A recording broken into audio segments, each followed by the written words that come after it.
It's now my pleasure and honor to give the floor to the Secretary General of the United Nations, His Excellency Mr. Ban Ki-moon. Son Excellence, Monsieur le Président de l'Assemblée générale, Peter Thompson, Excellences, Mesdames et Messieurs les représentants, Mesdames et Messieurs, merci d'être venus aujourd'hui. Ladies and gentlemen, thank you for having come today.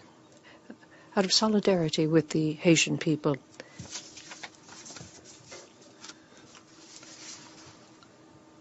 thank you in a spirit of solidarity, respect, and support.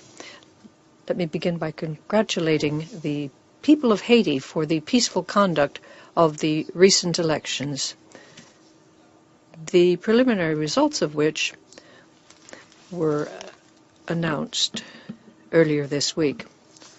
I urge all candidates and their supporters to settle any disagreements through the appropriate legal channels. And I commend all Haitians on this important milestone for their country's stability and democracy. Excellencies, ladies and gentlemen, distinguished representatives, the Haitian people have faced enormous hardships and obstacles over the years. Endemic poverty, political instability, and of course the devastating earthquake of 2010. The cholera epidemic that soon followed added a deeper layer of tragedy and suffering. Most recently, this was compounded by the horrendous hurricane that put the country under new serious strains. Over the last 6 years, cholera has afflicted nearly 800,000 people and claimed the lives of more than 9,000 Haitians. I traveled to Haiti to meet affected families. It was one of the most difficult journeys I have ever made as Secretary General. I heard stories of families who suffered, breadwinners who were lost, daughters and sons who are gone forever. As a father and grandfather, I felt tremendous heartache at the pain of so many families had to endure. I will never forget it. There are no easy answers to our challenges in Haiti. There are no perfect solutions, but that must not deter us from doing our utmost to respond. In my address to the General Assembly on September 20th, I expressed tremendous regret and sorrow at the profound suffering of the Haitians affected by cholera. I said that it was time for a new UN approach to ease the plight of the Haitian people and to better their lives. I have come before you today to present the elements of that new approach and seek your support. If you will permit me, I would like to deliver the following lines in French and then in English. But first, I want to begin with a message directly to the Haitian people, and so I will begin in Creole. Jodia, ma petite pépatien, honnête respect. nous prend Kuolapeng, Pute quantité mung, qui pédit la vie dans choléra. Ak quantité souffrance, maladie à menen dans pays d'Haïti. Dans nos Nations Unies, moins voulait dire aclé. N'a manque de patient pardon.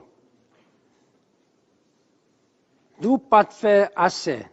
Les maladies choléra privées et puis les lits plaïs non payés. Nous regrettons en pile. Je répète à présent ce message en français. Laissez-moi, à ce stade, m'adresser directement au peuple haïtien. Les Nations Unies regrettent profondément les pertes en vies humaines et les souffrances causées par l'épidémie de choléra. Au nom des Nations Unies, je vais vous le dire très clairement. Nous nous excusons auprès du peuple haïtien. Nous n'avons tout simplement pas fait assez concernant l'épidémie de choléra et sa propagation en Haïti. Nous sommes profondément désolés pour notre faute. Excellencies, ladies and gentlemen, the United Nations deeply regrets the loss of life and suffering caused by the cholera outbreak in Haiti. On behalf of the United Nations, I want to say very clearly, we apologize to the Haitian people. We simply did not do enough with regard to the cholera outbreak and its spread in Haiti. We are profoundly sorry for our role. This has cast a shadow upon the relationship between the United Nations and the people of Haiti. It is a blemish on the reputation of UN peacekeeping and organization worldwide. For the sake of the Haitian people, but also for the sake of the United Nations itself, we have a moral responsibility to act, and we have a collective responsibility to deliver. Mr. President, Excellencies, ladies and gentlemen, in the wake of the cholera outbreak, the United Nations family provided emergency health and humanitarian assistance to reduce the incidence of the disease. Over the years, we mobilized resources and took concrete action. Thanks to concerted international and Haitian efforts, the overall incidence of the disease has been reduced by approximately 90% since its peak in 2011. But funding to sustain these efforts has proven difficult to secure. As a result, cholera continues to take a heavy toll on the Haitian people. Today, Haiti remains home to the highest number of cholera cases in the world. Already at the beginning of this year, we were seeing a rise in cases.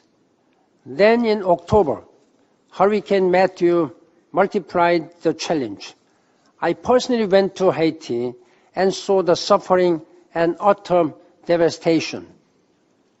The number of people suspected with cholera tripled as a result of the hurricane. Thankfully, that number is going down now as a result of determined action.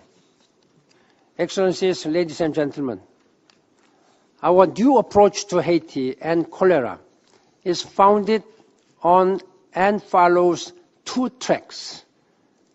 The assistance requested amounts to around $400 million over 2 years, divided between Tracks 1 and Track 2. Track 1 consists of a substantially intensified effort to respond to and reduce the incidence of cholera in Haiti. Haitians clearly have told us that eliminating cholera must be priority number one. We would like to see improvements in people's access to care and treatment when sick, while also addressing the longer-term disease issues of water, sanitation, and health systems. Work on Track 1 is still underway. The number of rapid response teams has increased from 32 in April to 88 today. When there are reports of new cases, these teams work to provide immediate care within 48 hours and prevent further transmission. In addition, vaccination against cholera are being provided to people in vulnerable areas. Last month, PAHO, WHO, and UNICEF helped launch a massive vaccination campaign that reached some 729,000 people living in areas most affected by Hurricane Matthew. In total, more than 1.2 million people will soon have been vaccinated, with the further vaccination campaigns on the way. At the same time, we are intensifying support to the Haitian government in building sound water, sanitation, and health systems. This is the best long-term defense against cholera and other waterborne diseases. The World Bank, the Inter-American Development Bank, the United Nations, and others are working to expand access to water and sanitation for all Haitians over a 10 to 15-year horizon. The World Bank has focused on small towns and rural areas most affected by cholera, committing $50 million for water and sanitation projects in 2015 and 16, and a further $20 million next year. The Inter-American Development Bank has committed over $95 million for water and sanitation in Haiti over the past 6 years, with an additional $62 million planned for next year. I want to warmly thank donors who have provided support for Track 1 through multiple channels. We hope that further contributions will become available soon. Several member states have expressed serious and imminent interest in contributing to our trust fund. This effort also will contribute to advancing the Sustainable Development Agenda, in particular SDG 6, to ensure clean water and sanitation for all. Excellencies, ladies and gentlemen, I keenly recognize the financial pressures that you face. Indeed, we all face. I understand the reaction of being overwhelmed by what seems to be a never-ending list of pressing humanitarian needs around the world. In Haiti's case, the hurricane has brought added suffering and understandably diverted resources. Yet I want to stress that on the scale of global humanitarian and development needs, limited sums are required to eliminate cholera in Haiti. This mission is realistic and doable. Cholera is a treatable and preventable disease. It can be controlled and eliminated. What is standing in the way is adequate resources and means of delivery. We have accomplished much. It would be tragic for our efforts to be derailed due to insufficient funding. It would be even worse to stand by and watch as more lives are lost and more families suffer. A fully resourced cholera response for 2016 and 18 to support the government's mid-term plan would be a great step forward and ensure that our efforts to end the disease are not left to ebb and flow. We cannot turn away from the task until the job is done. I count on all of you to see this effort through, to continue and increase your support until cholera is defeated. Excellencies, ladies and gentlemen, in addition to the forward-looking steps under Track 1, our new approach includes a second track, Track 2, that focuses specifically on those Haitians most directly affected by cholera, their families and communities. We have been consulting with the government of Haiti on both tracks and will be discussing all aspects of implementation with them. I am pleased that permanent representative of Haiti will make the first statement from the floor today. Track 2 is a concrete expression of the regret of our organization for the suffering so many Haitians have endured. On that basis, we propose to take a community approach that would provide a package of material assistance and support to those most severely impacted by cholera. The support would be based on priorities established in consultation with the communities, victims, and their families.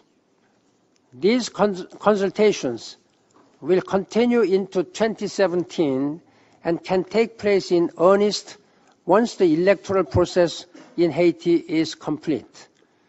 This support could take many forms, including projects to alleviate the impacts of cholera and strengthen capacity to address the conditions that increase cholera risk. It could also include projects reflecting community needs not directly related to cholera, such as education grants, microfinance, and other initiatives. These community projects and initiatives would be complementary and, to the extent possible, consistent with work under Track 1. Some have urged that the package also include an individual component, such as the payment of money to the families of those who died of cholera. This approach would require identification of the deceased individuals and their family members. It would also require the certainty of sufficient funding to provide the meaningful fixed amount per cholera death.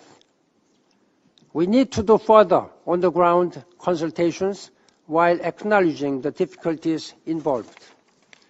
Additional evaluation is needed on whether and how the limitations of information on death from cholera, including the identities of the victims, can be addressed, and on the challenges and costs associated with that effort. Whatever the eventual design of the package, a familiar obstacle once again stands in the way: adequate funding. We have clearly said that given humanitarian and development needs, funding for Track 1 needs to be prioritized, and it would be wrong for the Track 2 efforts to compete with voluntary funding for Track 1. We strongly encourage voluntary funding to both tracks from member states, which can be channeled through the newly established UN High Cholera Response Multi-Partner Trust Fund. However, this is premised on the assumption that we will receive the required resources for Track 2 through voluntary funding. Should such funding not materialize, other innovative, multi-funded solutions may need to be pursued. Monsieur le Président, Mesdames et Messieurs les représentants, Mesdames et Messieurs, Ladies and gentlemen, Your Excellencies, at a time when so many of UN values and principles are under threat, the Haiti Cholera Challenge represents an important test.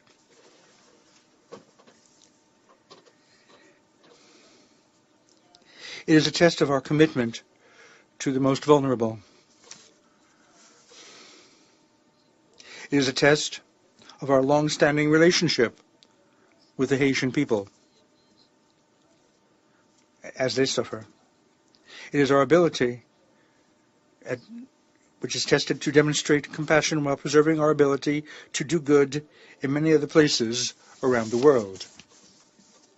It is a test of our collective responsibility for the crucial endeavor of peacekeeping.